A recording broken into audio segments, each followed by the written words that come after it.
Get our first check of the weather. Dylan's in for Al. Good morning. Good morning, guys. We do have a really big storm making its way onshore out in the Pacific Northwest. Just some clouds right now. We're in between those two storms, but this area of low pressure makes its way onshore today. Heavy rain across Northern California and through Oregon and Washington. Then we'll get another one that moves in tomorrow evening. This is going to bring a lot of rain, especially to the coastline from Northern California right up into Washington state. Winds will be gusting up to about 40 to 60 miles per hour. This is a big coastal storm, and with it comes those wind gusts. We could see in Eureka about 49-mile-per-hour gusts, and into the higher elevations, we're looking at gusts over 60 miles per hour, 3 to 5 inches of rain possible, and up to a foot of snow in the higher elevations. That's a look at the weather across the country. We'll get to your local forecast in the next 30 seconds.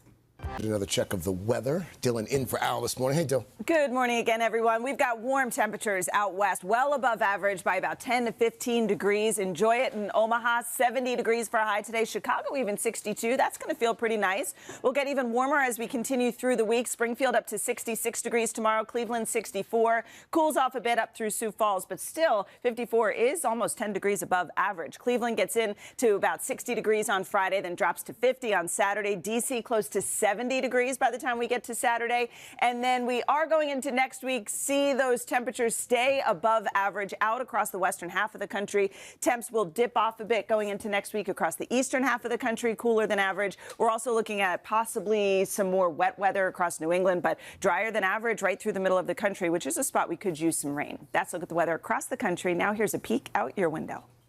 And that's your latest forecast. All right. As Mr. Roker would say, second best time of the morning. All right. Who's ready for a PM?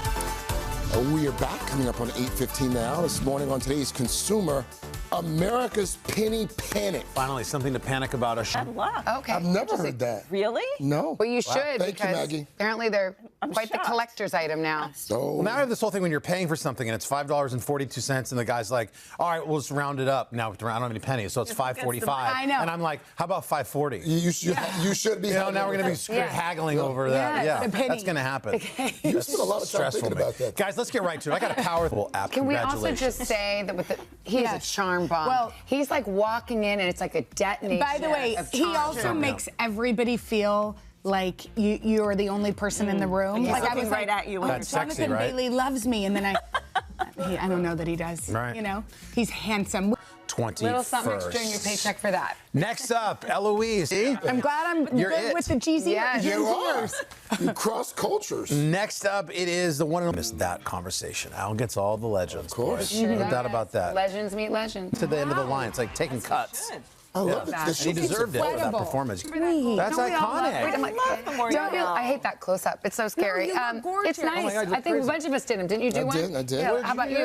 I did. I think we're going to run mine later in the week. I did mine on loneliness. Oh, nice. And the pandemic of loneliness. Yeah. But Those are always I will tell you, like growing up watching Saturday morning Yes. cartoons. Oh, my gosh. Like the more Iconic. you knows. The Yeah. fact that is Still endured as long as- exists. Still there on Saturday mornings. Earth Odyssey is part of The More You Know. Yes. Did you just work Yes. your show? Carson did it. The more you know. That's right. Wow. Good for you. Yes. Wow. We play the Comcast commercial. We plug the Yes. voice. We plug the Wicked. Odyssey. And now the more we've you got know that. is a very successful PSA. You guys got to get on my Plug your good book side. club. if you want Yeah, to Plug your book. thank you for plugging The my book book club club. from Thank Seth. you, Nikki Glazier. Oh, Popstart. It's a We're dog-eat-dog narcissists. world. Still ahead. Pennies. I mean, we got to go for One of the newest. Welcome back, everyone. This morning we are catching up with an actress who always lights up the screen. Haley Lu Richardson is known for films like The Edge of 17, as well as 5 Feet Apart. And of course, she shined in the second season yes. of The White Lotus as Portia, the Gen Z assistant to Jennifer Coolidge's unstable Tanya. But today, she is adding author to her resume. She's a writer now. She's releasing a playful and deeply personal collection of poetry. Not quite sure we can say the title on morning TV, Haley. So, Oh, come on. well, you can say the name of the It's always title. better when the writer. What's it called? I'm sad and horny. Okay. And I'm not ashamed. Wait a minute. Oh, that's hence the outfit. It's like the juxtaposition of the two. Yeah, there's definitely clown themes in the book and the whole metaphor of like a sad clown and like, you know, the masks we wear, but then the truth under the mask coming out. That's kind of what this book is for me. But are you actually like? Am I sad? actually horny? No. Yes. No, sad. Which part? The second part I don't need to know about. But, Am I sad? Yeah. I mean, we all have sadness in us, right? Sure. I think I've always been a happy person innately, but that kind of became my mask of like, I had like a pressure to be happy. And then I discovered the sadness within, and I couldn't fight it. And now I don't want to fight it, and I embrace it. And kudos to you for writing about it. Thank you. For being so vulnerable. Yeah. Thank you. Yeah. It's a nuts thing to do, to write the kind of stuff because these poems are like come from my journal entries, really. But I really feel like it's been empowering for me and a release for me to put them out and share them. Yeah. And speaking of those journals, I know your mom actually kept your childhood journals. There was one entry from 2009. It says, boys are overrated, boys are too confident. I'm 14 now, I'm going for men. Yeah. Oh, Exactly. wait, that is Relatable. hilarious. To this day, relatable. Did you remember writing this at the time? Like, what was it like going back through some of those old entries? It was entertaining, and it was like seeing myself, like, and seeing, you know, my actual child, and then knowing that she's like still in me, and I'm writing about the same stuff now, just with a slightly more mature and wise and grown perspective. Yeah. But it's pretty much the same stuff. That I'm still trying to find that man. You must be proud of her though, because she's the same, you know, same girl but elevated and mature. Yeah, I think so. I think I have always been me, and You have.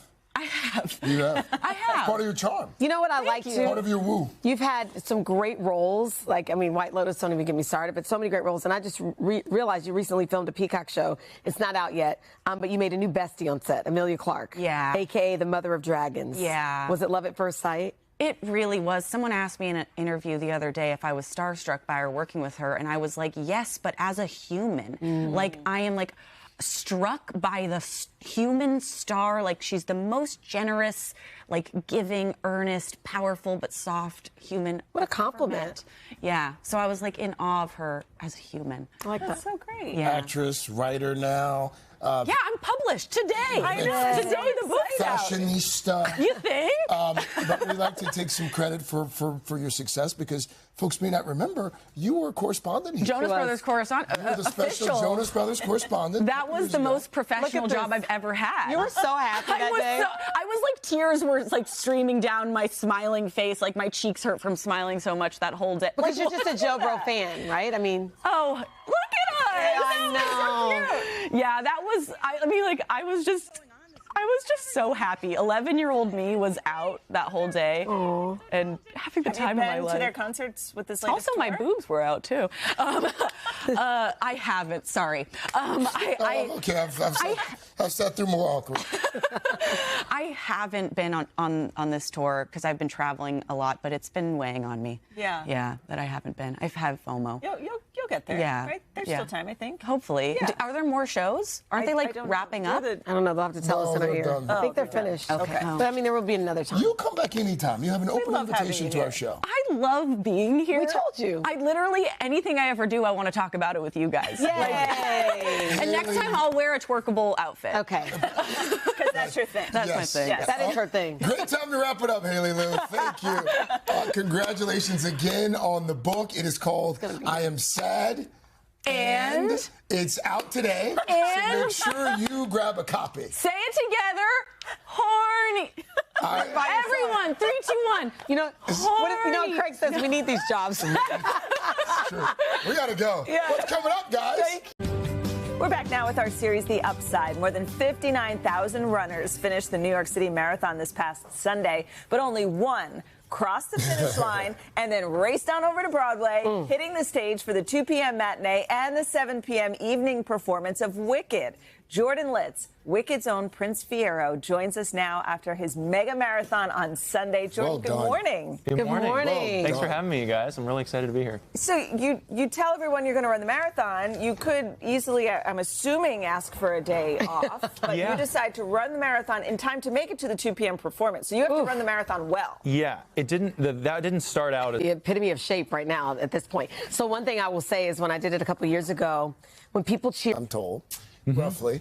40 minutes later, You've performed it more than 1,500 times. Jeez. Yeah. So I'm assuming there's some muscle memory there, but when your muscles are fatigued from running the New York City Marathon. Did it feel any different? You know, I'll be honest, I finished Dancing Through Life, and I thought, that's one of the best Dancing Through Lives I've done in weeks. That's amazing. So I don't, maybe I need to run a marathon before I show every Yeah. single day. I got to be honest with you, it's hard to keep track and focus because this guy. Oh my God, Al Roker. He decides to.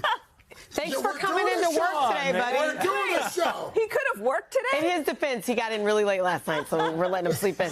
But Just had to see you. Just hijacking our segment. So what, you have a 2-year-old daughter. Yes. And one of the way, is that true? Correct, December 18th. Oh Yeah. my goodness. congrats. What a Thank you. time. Thank you. How do you and the phenomenon? I mean, first of all, Wicked on Stage was already amazing, and then now the movie. I mean, it's a lot. Yeah, I would love for her to be able to come and see a show. Is it true you're already planning to do this again next year?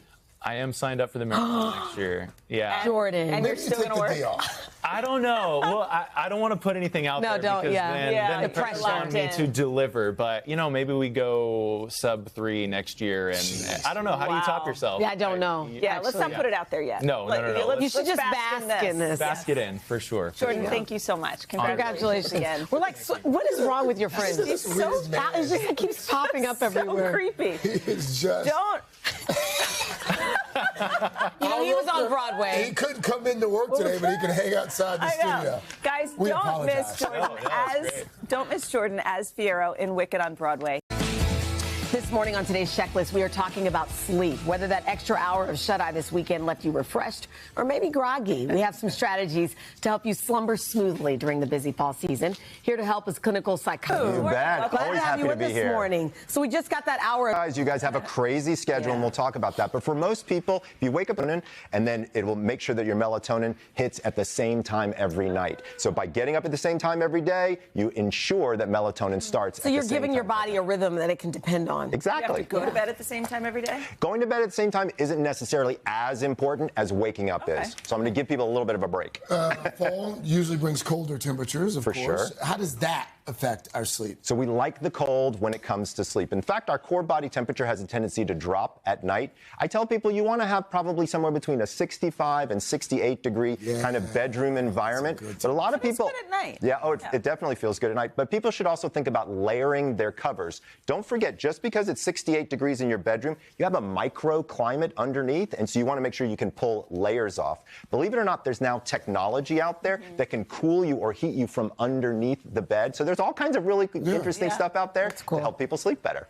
So when you work a schedule like we do, when you wake up and it's dark no matter what, how do you rebound from that? So it's very difficult, but you want to get as much light as possible. So even in the morning times when there's no sunlight, artificial light can actually be helpful. But a lot of times what I'm telling my patients is, hey, if you can, go outside and get 15 minutes of sunshine. Have your coffee out there in the morning, or better yet, hydrate early in the morning out there. If you can't do that, go ahead and go by the window if it's too cold, or again, use artificial light, because that can be very, very helpful to, again, stop the melatonin in the morning, set that timer, and then have it come in. Is that specific light, not just like turn on the... Well, you can X out. You have something called the 3-2-1 rule. What's that all about? So the 3-2-1 rule is very simple to follow. 3 hours before bed, stop food, drink, and alcohol, unless your doctor needs you to drink a little bit of water. 2 hours before bed, stop all work, because we want to not have monkey mind. And then 1 hour before bed, you do what I call your power air, whatever gets you there. You need runway to land the plane. The power. I like that. it. Before we let you get out of here, this is a good time, you say, to do a proper pillow check? Absolutely. So a lot of people come to me and they say, Dr. Bruce, I've got, upper shoulder pain, upper back pain, or neck pain. It's all over It's pain. almost always the pillow. A lot of people don't realize, but your head weighs about 8 or 9 pounds, and a pillow is kind of a bed for your head. So you want to have it so that it keeps it sturdy, and you want to be in line with your sternum. You want to be changing your pillow out probably somewhere between 18 months and 3 years. 3 years is on the kind of memory foam ones, but for the really soft, fluffy down ones, you're probably going to need to change those out a lot quicker. You should. That's really do a good. pillow I do check. think I need a new pillow. That could be a good segment just here. Just like what kind Let's of do it. I'd be I think happy we to come should. back and do it. We've got a lot What of pillow do ideas. you use? I like a nice, like, high-up hard pillow. So a lot of pillows are different. There's synthetic down, which is good because then you don't have allergies and things like that. I also, personally, I like the ones that are crushed latex with a little bit of feathers involved, so you kind of get all the You best just of all send us the worlds. link and we'll get the one we need. I will, You bet. I will buy whatever pillow you recommend. Exactly. No problem. Dr. Shop Today will be calling you. Dr. Bruce, thank you.